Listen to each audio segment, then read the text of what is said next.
Welcome back sa Carlene's Crayfish Corner. Finally, setup day na, and I'm so excited. Bago tayo mag-alaga, kailangan daw perfect ang bahay nila. Kaya tara na! Unang-una, nag-setup na kami ng dalawang 35-liter tubs. Yan ang magsisilbing first home ng ating mga breeders. Next, super importante ang oxygen. Kaya nag-install kami ng air pump and air stone. Tiyak na fresh at malinis ang tubig natin dito. And syempre, kailangan nilang magtago. Kaya later today, bumili na rin kami ng floating plants. Perfect yan para mas stress-free ang ating mga crayfish. O diba, ang ganda? Parang mini pond. So, yan na muna sa ngayon. Ready na ang ating tubs. Ready na ang oxygen. Ready na ang plants.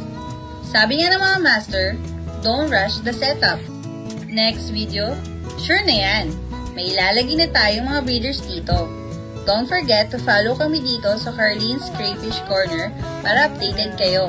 See you sa next episode. Bye!